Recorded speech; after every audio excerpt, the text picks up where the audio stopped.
Assalamualaikum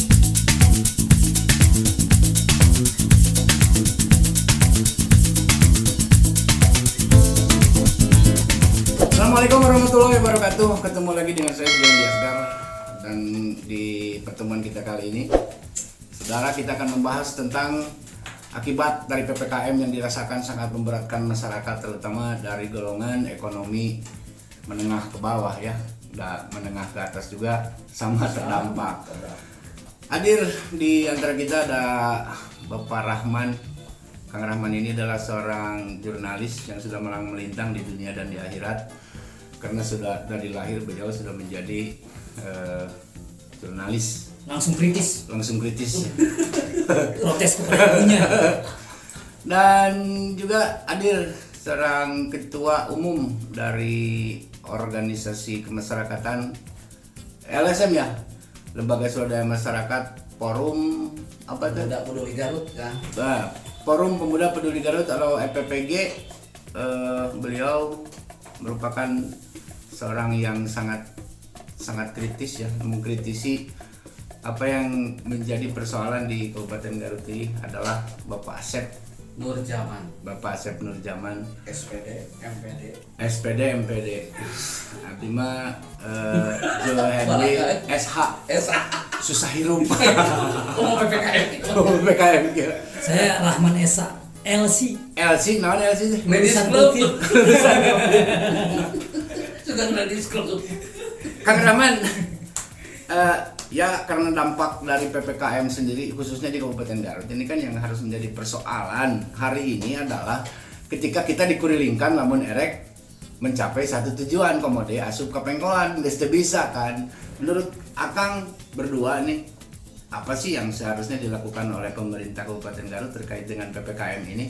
Nah, cukup memberikan menyekat jalan saja tanpa ada kelanjutannya, itu seperti apa tuh?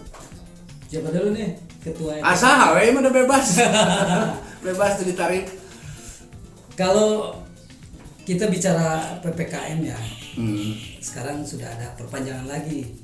Sampai tanggal 25 katanya ya. 25, tapi kan beda judul. Sudah bukan PPKM darurat lagi, tapi bukan. PPKM level. Jadi tiga Garut itu level 3. Oh, Garut 3 ya. Jadi jika mie pedas. Ada level-level ya. Ya. Ya intinya Bang Jo, kalau kita bicara tentang PPKM, karena memang PPKM ini sudah menjadi sebuah kebijakan ya, kebijakan dari pusat.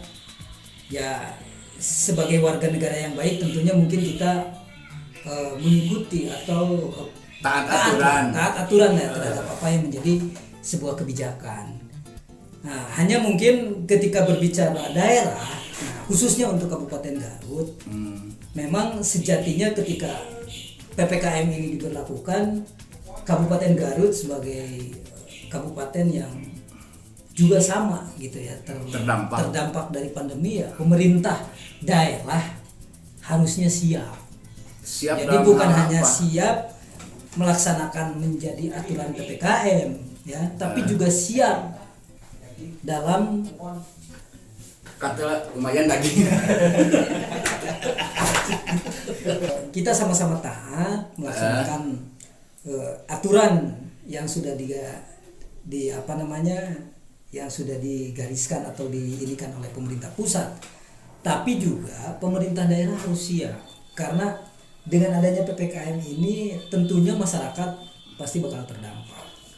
Nah, kesiapan ini saya sebagai jurnalis ya mengikuti dari begitu tanggal 3 Juli PPKM darurat diberlakukan sampai terakhir kemarin tanggal 20, gerak atau riak masyarakat muncul. Nah, Pemda Kabupaten Garut juga kelihatan belum signifikan dalam mengantisipasi riak-riak ini.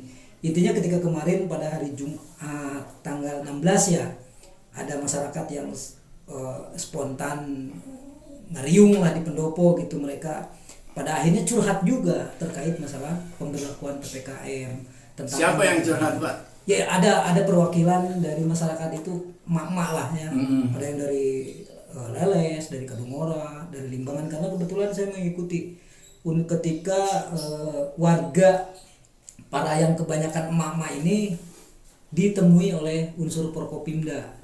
Apa yang mereka sampaikan dari Forkopimda? Ya intinya memang mereka curhat terkait masalah. Enggak, tanggapan dari Forkopimda sendiri seperti apa? Ya kembali lagi tadi karena ini adalah aturan pusat gitu ya, mereka lebih cenderung untuk berbicara sepakat tentang masalah bansos, bagaimana penetrasi bansos, dan tetap karena memang bupati pada waktu itu tidak ada ya akan disampaikan kepada Pak Bupati. Pak Bupati. Nah sampai detik ini kita juga belum tahu sebenarnya Bupati mau seperti apa. Kalaupun sepertinya bansos-bansos yang sudah seperti cadangan pangan gitu kan, tapi kan itu tidak seberapa Pak, cuma 4,5 kilogram. Nah gini, kalau berbanding lurus dengan angka jumlah penduduk di Kabupaten Garut yang 2, sekian juta ya, 3 atau 2? 2, sekian juta. Menurut Anda berdua itu bakal kena tuh gitu kan, bakal merata tuh kan? Nah gini Bang Jo, gini. Sejak pemberlakuan PPKM darurat ya pada tanggal 3 sampai 20 Juli yang lalu, yang kemarin, bahwasanya rakyat ini sangat-sangat menderita. Kenapa? Yang pertama dalam penyekatan jalan kan dibatasi jalan. Yang keduanya ini sulit mencari nafkah. Jangankan para pedagang kaki lima, supir angkot ataupun para buruh lepas dan sebagainya, kita juga sebagai masyarakat, sebagai kaum kritis terhadap kebijakan pemerintah, kita juga sama Terdampak merasa ya? terdampak. Apa yang Anda rasakan? Yang tadi, yang pertama dalam masalah penyekatan jalan, apakah benar efektif dalam penyekatan jalan ini benar-benar efektif untuk menurunkan penurunan COVID atau tidak? Menurut saya itu bukan hal yang efektif. Karena kenapa? Pengalaman saya nguriling di jalan Pengkolan, di Maktal, diputarkan ke jalan Paparan, tetap di sana kan berdua itu tetap kan terjadi kerumunan. Jadi bukan solusi. Bukan solusi. Artinya saya bukan tidak sepakat terhadap PPKM darurat, tetapi pemerintah harusnya sebelum memperpanjang sampai ke tanggal 25 Juli yang akan datang ini harusnya ada evaluasi dulu. Itu harus ada evaluasi, karena setiap kegiatan itu harus ada evaluasi. Apakah benar untuk menurunkan angka peningkatan COVID di kabupaten atau tidak? Dan yang kedua yaitu tentang masalah anggaran. Karena PPKM darurat ini kan anggarannya sangat besar sekali. Iya, tapi daripada dibikin hal-hal untuk hal tersebut, contoh satu personil dari Satpol PP, satu personil daripada kepolisian, Babinsa dan sebagainya, itu kan tetap pakai uang rakyat, uang kita. Betul. Daripada hal begitu kan dibagikan ke rakyat. Terus yang kedua, PPKM darurat ini tidak seimbang dengan jaminan hidup kepada masyarakat. Secara global ya, masyarakat Kabupaten Garut ini yang notabene 2, sekian juta. Nah, apakah kebagian KB atau karena terdampak juga semuanya, terkecuali bapak-bapak ASN, ibu-ibu ASN atau bapak-bapak pejabat yang notabene mempunyai gaji tetap ya. Tetapi kalau di luar itu kan semuanya juga terdampak. Ya, saya ingin menambahkan Bang Jo gini. Kalau pejabat itu di situasi pandemi seperti ini, khususnya dalam masalah PPKM darurat ataupun PPKM level 3 atau level 4 yang diutarakan oleh pemerintah, itu sangat menyenangkan bagi mereka. Ya, iya. Yang pertama dia itu mendapatkan gaji. Yang kedua mendapatkan TKD. Yang ketiga mengorek-orek anggaran itu. Iya. Memanfaatkan, menyembunyikan karena setiap kegiatan dalam setiap pergerakan mereka juga kan dibayar. Keduanya kita sebagai walaupun dia di rumah ya. Iya. Kita sebagai NGO, sebagai kritik sosial, kita tidak bisa mengkritik kesalahan-kesalahan yang mereka lakukan. Seperti apa? Yang pertama, masalah transparansi COVID. Saya pernah 2 kali naikkan berita masalah transparansi corona di Kabupaten Garut. Yang pertama Bang Jo, 2020 ini kan 400 miliar. Saya konfirmasi ke Juju, itu senior saya di GMNI, bahwasanya 400 miliar 2020. Yang 2021 itu hampir 102 miliar. Itu udah digunakan untuk apa saja? Karena Garut ini sudah outbreak di dalam masalah corona. Yang kedua, masalah kebijakan PPKM ini, saya mengultimatum kepada Bapak Bupati, Wakil Bupati, Sekda Kabupaten Garut harus benar-benar tepat sasaran. Beliau berbicara dalam sebuah media, siapapun yang ingin mendapat bantuan tolong hubungi. Bullshit, bohong. Semuanya itu akan terus. Jadi gitu. Yang harus penting itu harusnya Bupati ini harusnya melakukan sebuah evaluasi sebelum melakukan pemberlakuan PPKM darurat yang akan dilaksanakan lagi. Enggak, kemungkinan begini karena bupati itu terpenjara juga ya, kepala daerah di Kabupaten Garut ini kemungkinan terpenjara oleh aturan yang diharuskan oleh pusat untuk diterapkan di Kabupaten Garut. Tapi Bang Jo gini, di daerah Purwakarta bisa menolak. Jadi gini, artinya setiap daerah-daerah ini tidak semestinya melakukan PPKM darurat atau PPKM apapun namanya. Itu sesuai dengan kondisi di lapangan sebenarnya, situasi kondisi daerahnya masing-masing. Sebenarnya begitu harusnya teh. Jadi pemerintah pusat tidak bisa mendikte ke daerah di bawah atau makan situasi Garut kubah di daerah selatan kan ternyata kan Garut dinyatakan outbreak kemarin. Outbreak itu artinya benar itu data outbreak atau ingin menarik anggaran saja. Nah, gitu yang itu harus jadi pertanyaan. Jadi kan juga, gini Bang Jo, gini. Kita sebagai organisasi semuanya harus kompak menanyakan dulu transparansi anggaran yang telah dikeluarkan oleh pemerintah pusat melalui pemerintah daerah atau APBD dan sebagainya, itu harus dievaluasi. Ya kenaon atuh ada anggaran teh itu kan kemarin kita sebagai pengkritik wae teu diperhatikan ku negara ku pemerintah. So, ayeuna contoh bantuan 600.000 itu di Kementerian Sosialnya. Apakah 600.000 itu buat siapa? Ya, buat siapa itu penerimanya? Apakah buat yang PKH? PKH kan udah dapat, masa diberikan lagi? Terus beras 10 kilo yang diserahkan oleh pos melalui Bulog melalui pos itu kan untuk PKH. Itu saya klarifikasi kepada Kadinsos, kepada Korkap itu khusus untuk penerima PKH. Bang Jo, tadi luar penerima PKH kumaha? Enggak mendapatkan 10 kilo itu tidak. Itu khusus untuk penerima PKH mah. Oh berarti selama ini yang diperhatikan hanya PKH saja PKH dan BPNT itu ya? BPNT. So masyarakat yang di luar itu gimana? Iya. Karena yang tadi harus digarisbawahi masalah kebijakan PPKM darurat itu semua masyarakat terkena dampak. Udah itu. Intinya gini, ketika berbicara bantuan, kalau sepertinya yang sudah ada di data di TKS ya, di database-nya Kemensos, mau PKH, mau BP, itu kan jelas Pak. Intinya mereka ini adalah warga miskin yang sudah terdaftar di DTKS ya, di database-nya Kementerian Sosial. Nah yang jadi persoalan kita hari ini adalah orang-orang yang dia punya KTP tapi tidak masuk di database.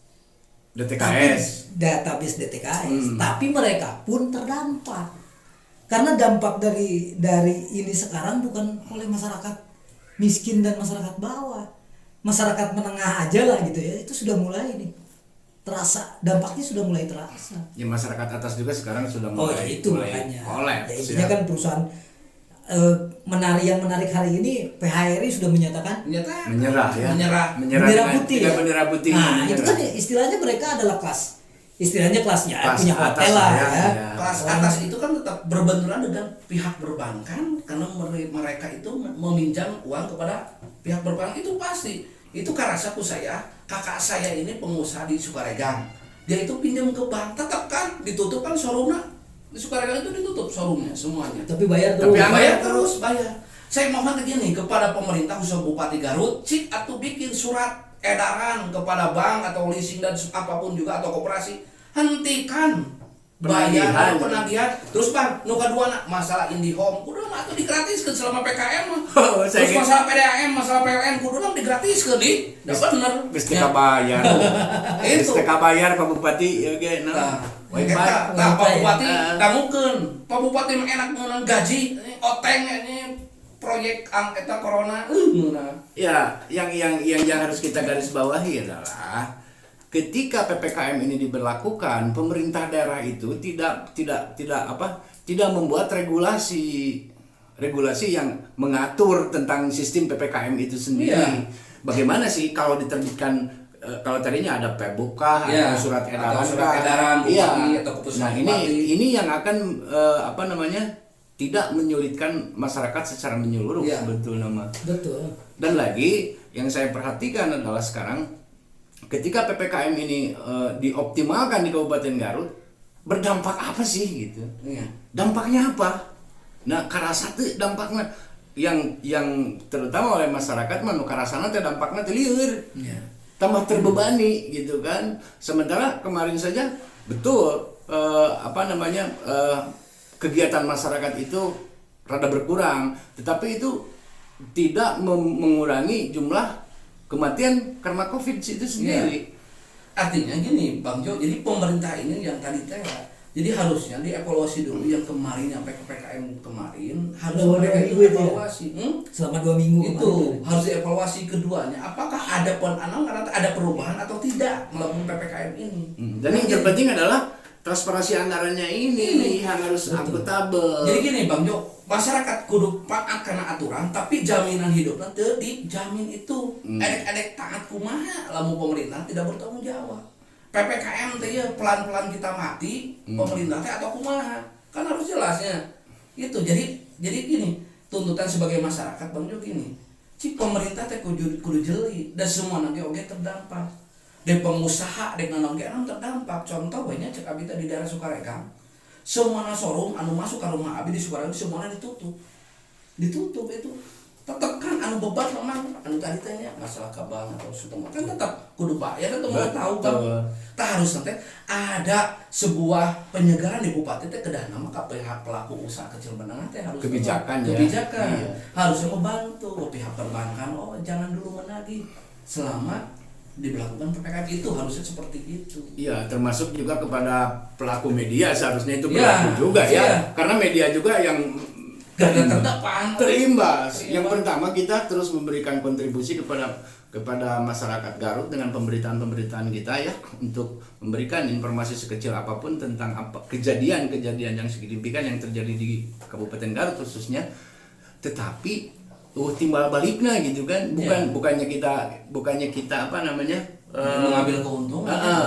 Betul, tetapi paling tidak pemerintah itu mempunyai kepedulian lah gitu kan, karena dengan walaupun kita menempatkan diri kita sebagai oposisi di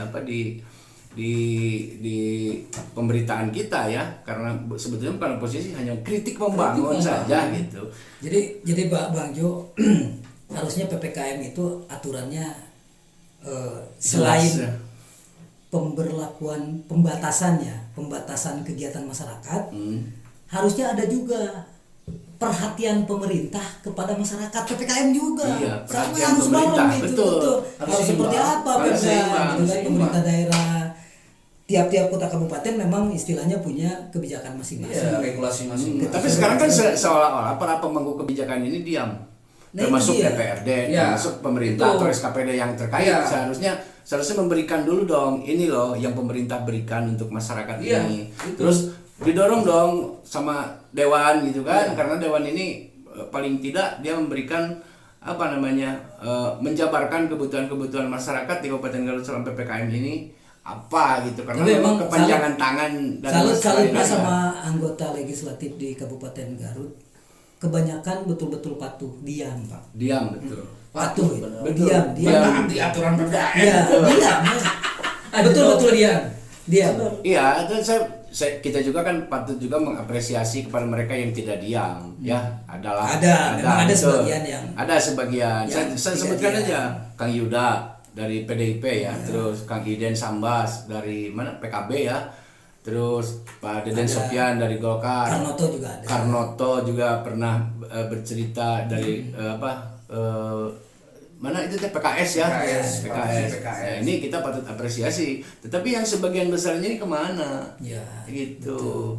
Ada juga harusnya mereka kompak ya di dapil masing-masing. Ada Tetang Sumirat yang tadi menyampaikan kepada saya bahwa secara kelembagaan dan pribadi dia juga menanggapi apa yang terjadi di masyarakat gitu kan. Nah terus yang sebagian besar ini kemana yang disumpah akan mensejahterakan rakyat, janji-janji mereka ketika ketika mereka berkampanye kan janji-janjinya seperti apa kan selangit, tapi dalam kenyataannya sampai hari ini tidak ada. Jadi gini Bang Jo, saya mengutip tadi baca di dalam sebuah media di Facebook bahwasannya Bupati meminta maaf atas dilanjutnya lagi PPKM darurat atau PPKM level 3 lah. Tetapi yang saya sayangkan yang tadi Bupati pernah berbicara di statementnya lagi bahwasannya Garut sudah seimbang dengan bantuan yang tadi 600.000 yang di pusatnya jaringan pengamanan jaringan. Itu buat siapa itu yang 600.000? Apakah cukup sehari-hari saya pengeluaran sehari 200.000? Contoh masyarakat tetap kan punya anak, punya nomor kebutuhan susu dan sebagainya, apakah cukup atau tidak, apakah adil, apakah rata atau tidak yang 600.000 itu.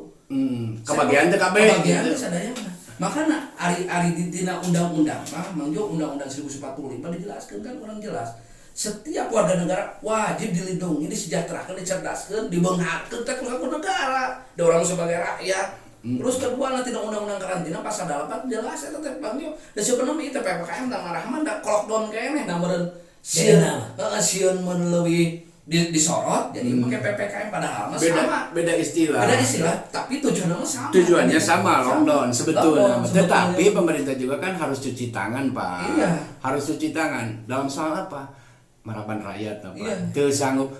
Seperti disebutkan oleh Pak Ridwan Kamil, Gubernur Jawa Barat, ya kan? Di situ beliau menyatakan bahwa Jawa Barat itu tidak siap untuk memberikan jadu. Betul. Sudah hutang. Ya itu sudah makanya sudah. tadi ketika kebijakan pusat di daerahnya sehingga kemudian seakan-akan terpaksa. Ya, ketika mereka tidak siap. Dipaksakan untuk siap. Dipaksakan karena kalau sepertinya siap, mereka pun siap dengan segala konsekuensinya. Jangan sampai masyarakat itu menjerit dan kemudian menggeliat. Mending kalau cuma sekedar menggeliat. Kalau sudah berbeda urusan perut makan. Iya, yang kita takutkan adalah masyarakat bangkit dan melawan. Betul, ya, itu seperti ya. sudah terjadi di beberapa daerah di Indonesia ya. Ini kan bukan masalah unsur agama dan sebagainya. Ini kan masalah perut. Bang. Tuntutan Siapapun bakal. Iya, ketika perut ini sudah berkecamuk, kepala juga ikut berkecamuk. Gitu. Dan yang pasti kita wajib ketahui adalah di sebagian juga di Jawa, di Pulau Jawa ini kan sudah ada letupan-letupan ya, Surabaya, Tasik, Bandung, Garut juga kan. Ini yang wajib diantisipasi juga oleh Pemkab sebetulnya. Apa sih solusinya? Dan itu solusi. dan sebelum harus balik lagi kepada pemerintah Kabupaten Garut yang tadi itu Bang Jo mencarikan sebuah solusi. Itu sebenarnya. Betul. Kalau saya sudah punya solusi Pak sebetulnya. Solusi bagi saya itu adalah jual beli Pak. Kemarin 10 hari kemarin saya jual motor untuk membeli beras, itu kan sebuah solusi.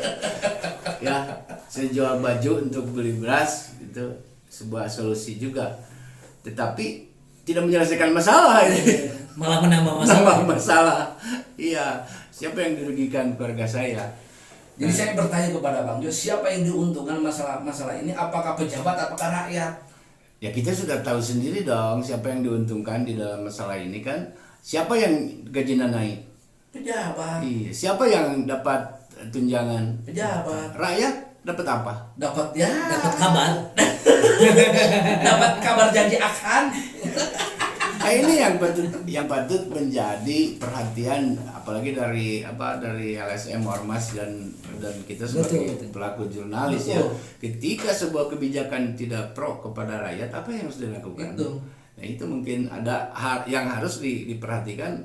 Pertama sekali sekarang ini yang paling urgent adalah urusan perut. Itu. Saya kalau dari jurnalis nih Bang Jo ya, saya ingin sampaikan, saya melihat kawan-kawan di lapangan ketika dalam situasi PPKM dan pandemi ini mereka seakan-akan istilahnya kan biasa mengkritisi, jadi kemudian kritisnya karena kalau sepertinya mengkritisi malah jadi dijauhi, dimusuhan malah gitu kan. Akhirnya mereka yang biasa kalau ada bahasa ininya ada bad news, ada good news ya gitu. Yeah. Mereka seolah-olah digiring untuk selalu good news. Dituntut untuk selalu good news biar ya itu tadi ketika beritanya good news kan diajak ngopi gitu kan. Tapi kalau sepertinya bad news bujang-bujang di bawah dibusuhan. Nah, ini juga ada sebuah kecenderungan perubahannya di kawan-kawan jurnalis juga ketika mengharuskan jurnalis itu pragmatis juga. Nah, jadi akhirnya demi tuntutan perut. Demi tuntutan perut. Ini kan mengkhawatirkan. Jadi nanti yang dikorbankan adalah sebuah pemikiran yang original ya. Betul itu. Ya intinya kembali lagi ketika jurnalis ini adalah perwakilan dari suara masyarakat. Ketika jurnalis melihat apa yang terjadi, itu tadi jeritan masyarakat yang nampak di depan matanya, yang terdengar, akhirnya ya itu tadi, Jadi pragmatis. jadi pragmatis dan rasa empatinya pun hilang. Nah ini yang dikhawatirkan. Ya jadi bukan karena pandeminya, tapi karena kebijakan ini gitu, yang menuntut mereka juga sama dituntut kebutuhan hidup. Di sisi lain mereka juga harus menyuarakan kebenaran apa yang dilihat masyarakat gitu. Akhirnya, nah ini juga harus diwaspadai oleh kawan-kawan jurnalis, jangan sampai terjebak sehingga rakyat kemudian tidak percaya. Apa solusinya nanti yang sudah Anda pikirkan? Kalau saya sih berpikir gini, selama yang namanya pemberitaan ya, kalaupun sepertinya kawan-kawan di lapangan, kalau memang toh mau ya sama-sama berimbang. Kalau sepertinya memang apa yang dilihat bukan berarti kemudian yang terkait dengan kebijakan ya kritisi dong ya. Jangan sampai hanya karena urusan ini tadi, waduh kalau sepertinya ada bad news atau mengkritisi, saya jadi takut dimusuhan dan takut kelaparan ya.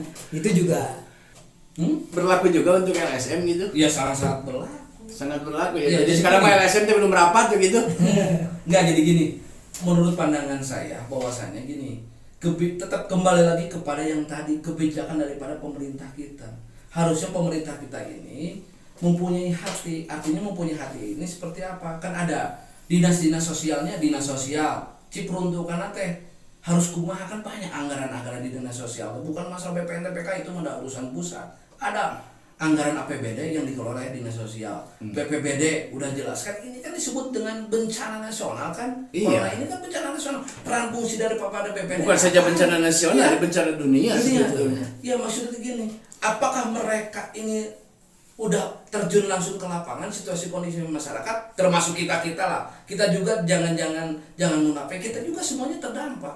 Artinya harusnya pemerintah Kabupaten khususnya bupati ini harus peka terhadap penderitaan rakyat. Makanya saya pernah menulis kemarin bahwasanya PPKM ini tujuannya bagus, ingin mengurangi ya penularan virus corona, tetapi harus diseimbangi dengan jaminan hidup tanpa pandang bulu, tanpa terkecuali Bang Jo. Betul. Tidak memandang-mandangkan. Contoh, bantuan iya untuk PKH, iya untuk PPNT, iya untuk PC, semua anak kena dampak. Tetapi nanti nomor rantai plena, masyarakat miskin kedahna menang 2 atau cik anu lumayan menang ini dan semuanya aja. Maka di negara maju memang kenapa bisa sukses dalam penerapan lockdown? Kebutuhan anak 2 bulan di Cina dipasian semuanya. Dipenuhi. Tetap udah mau menolak aturan, nggak mau dijamin kehidupan anak. Betul. Tetap Bang Jo punya anak, saya punya jadi anak. intinya masyarakat ini mereka keluar karena mereka lapar. Lapar atuh mah. Iya. Enak ya punten, Bang Jo punten.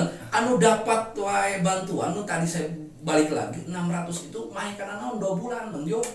Berarti seharina bener 10.000. Ya 10.000 ya. Masih mending Pak dapat Ya, 600. Lah kita dapat apa, Pak? Ya, maksudnya gini, kan harusnya pemerintah harus jeli gitu, harus jeli kayak yang tadi. Yang lu dapat wae pusing, kok mau kita lu terdapat mau lebih pusing gitu. Nah, itu. Jadi masih aturan itu tidak akan menyenangkan semua Iya. pihak. Betul. Tidak akan dirasakan oleh semuanya. Tetapi kalau sebagian kecil kan itu tidak adil. Iya, Yang betul. menikmatinya sebagian kecil, tidak adil untuk yang sebagian besar. Iya.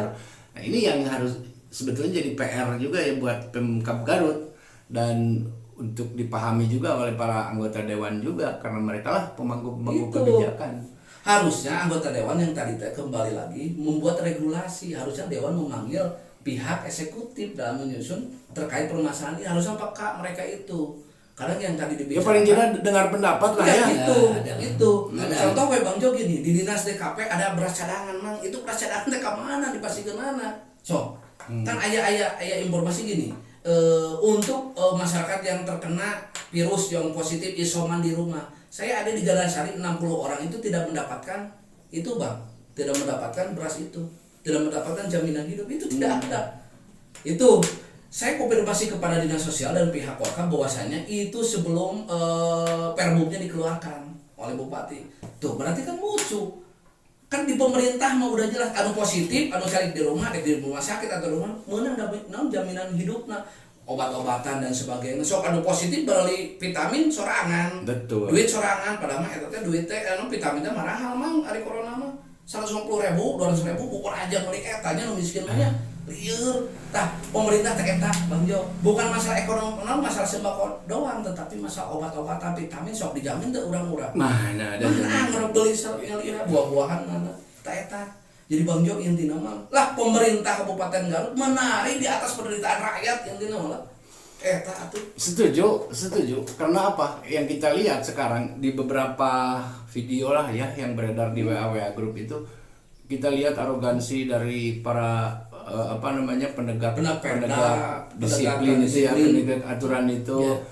Ya. Tanpa melihat atau memandang kebutuhan masyarakat itu seperti apa. Gitu. Yang pertama kembali lagi mereka itu punya gaji. Ya. Gitu. Ketika melakukan kegiatan itu mereka juga dapat duit loh. Jangan salah, mereka dapat duit. Iya. Ya. Pasti. Bayangkan kalau sepertinya gaji mereka ketika PPKM itu potong setengahnya untuk masyarakat. Untuk masyarakat. Kebayang nggak mereka bekerjanya seperti apa? Udah bagusnya mau mending gitu, para pejabatnya harus sama dipotong setengahnya untuk masyarakat. Bukan ditambah lagi gaji gitu kan. Karena mereka itu kaum gaji. Iya. Itu harusnya. Nah, yang lucunya lagi di tengah-tengah ketidakberdayaan masyarakat ini yang tadi itu obat-obatan, si pejit, vitamin dan sebagainya tidak ada perhatian sama sekali. Betul. Dan ini yang patut kita berharap kepada pemerintah adalah merubah paradigma yang dinilai merugikan masyarakat itu menjadi yang pro rakyat lah. Itu kan seharusnya mah dari mulai sekarang itu, apalagi sudah level-level begini kayak apa?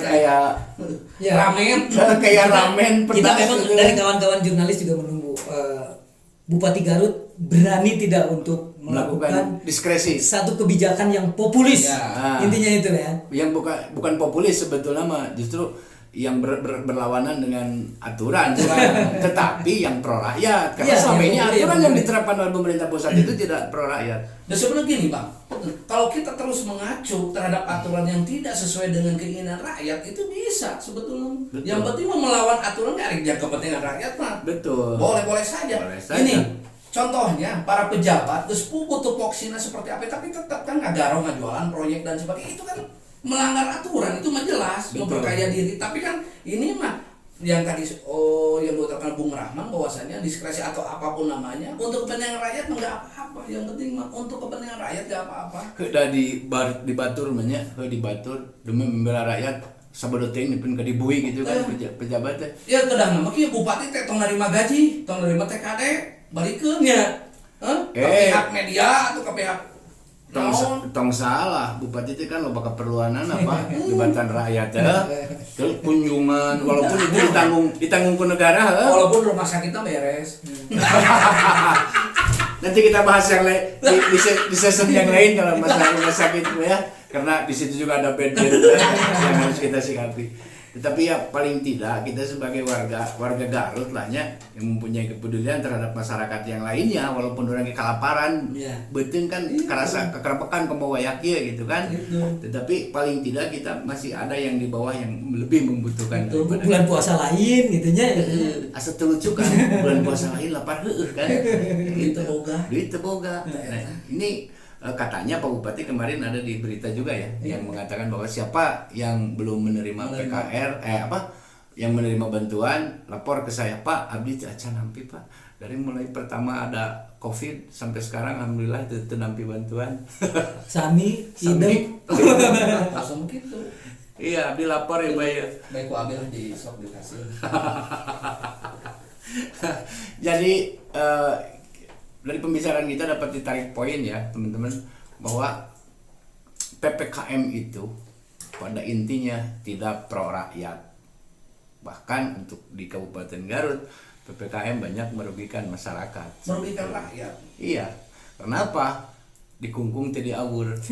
Iya. Jika manuk, ya kan? Dalam sangkar anu bogana sare. Sebenarnya kalau menurut saya pro rakyat dari sisi kesehatan Pak, dari sisi pembatasan untuk masalah corona. Yang tidak pro rakyat itu yaitu tadi, betul, tidak dibarengi gitu kan dengan kebutuhan yang dibutuhkan oleh masyarakat, sehingga kemudian masyarakat ketika lapar tetap aja jadi melanggar. Iya. Nah ini yang jadi persoalan justru. vaksin aja vaksin sendiri di Garut sudah berapa persen sekarang? Paling cuman baru 10% masyarakat Garut yang divaksin. Dan ini adalah anggaran yang tidak sedikit dong negara mengeluarkan untuk vaksin ini. Iya. Jadi ada yang mengatakan juga bahwa COVID itu sebetulnya jadi ruang lingkup bisnis sekarang ini yang oleh beberapa pejabat itu dijadikan lahan bisnis dan dijadikan politik. Betul. Untuk kepentingan politik. Betul. Jadi panggung politik juga politik. ya, karena mereka menilai bahwa saatnya kami tampil adalah di COVID ini.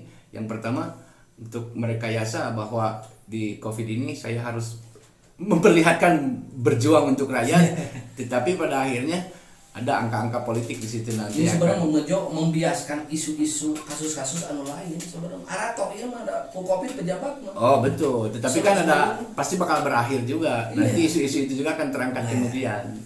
Ada saatnya lah. Ya, tetapi bisa memanfaatkan, memperkaya diri dan kelompok. Nah itu. Betul. Di dalam situasi Covid gitu. Kalau itu sih bukan rahasia umum lagi ya. Ada beberapa rumah sakit yang diuntungkan dari COVID ini. Gitu jadi kan. intinya begini, masyarakat keluar tapi takut akan aturannya akan ditindak, tetapi suruh diam, tetapi jaminannya tidak dijamin oleh negara. Nah itu poinnya itu. Udah sebenarnya namun kita tidak menolak ya tentang PPKM. Tidak menolak. PPKM pada lockdown sebuahnya, tetapi harus ada keseimbangan. Betul. Memberikan jaminan hidup tanpa terkecuali untuk mandang-mandang hal apapun. Jadi semuanya terkena dampak. Jadi masyarakat ini jangan hanya dijejali dengan kewajiban, Itu. tetapi berikan juga haknya. Angger Bang Joso, kredit rumah Angger bayar ke? Oh, saya mah. Bayar. Saya mah. Oh, bayar. Cicilan mobil enggak. Itu Listrik Angger tuh bisa gratis. India wae ieu direktur The Journal. Aduh itu Gen nasional ieu. Tah eta bupati kuat ka bayar India Home lieur tah Iya, teka bayar gitu ini Om ge. Bener, eta teh bener karasa. Betul. Sudah jadi apa ya? Kita hanya bisa sabar, walaupun saya sudah sabar sih segala bareut. Tapi apalah daya, kita sebagai masyarakat Garut yang terombang-ambing oleh keputusan pemerintah, tetapi saya berharap juga pemerintah bisa lebih arif dan bijaksana. Sepakat ya? Sepakat. Memang harus seperti itu, Pak. Ya, dan sebenarnya diam tertindas, perlahan-lahan kita mati atau kita melawan untuk menggapai sebuah cita-cita atau mimpi-mimpi. Wes. Jadi kan gini, ada sebuah ini ya lagu di sini negeri kami, itu memang menggambarkan tempatnya diterhampar, samudranya kaya raya, Negeri tanah mana? kami subur Tuhan. Di Indonesia Negeri kayangan.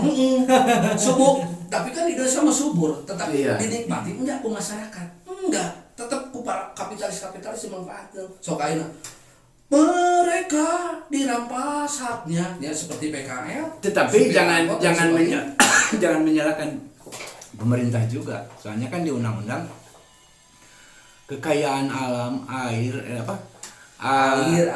alam dan yang terkandung di dalamnya itu dikuasai oleh negara. Negara mana? Itu yang jadi pertanyaannya. Di undang-undang tidak disebutkan ya? Tidak Negara disebutkan negara mana. Itu Ya. mungkin yang jadi masalah, Pak. Negara mana? Ya, Harusnya jelas negara Iya, Indonesia. ya jangan menyalahkan pemerintah juga ketika rakyatnya menderita, ya kan? Karena gelandangan, fakir miskin itu dipelihara oleh negara. Negara mana? Iya.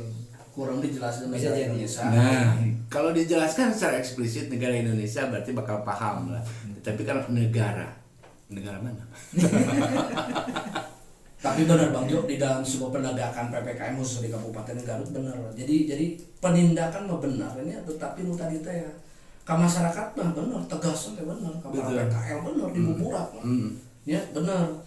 Tapi kan tinggal lihat tuh tempat-tempat anu maksudnya yang elit lah nu kumaha kan untuk tegas seperti Kepala masyarakat, itu. iya. Saya melihat tuh. Saya pernah digerebek, Tuh.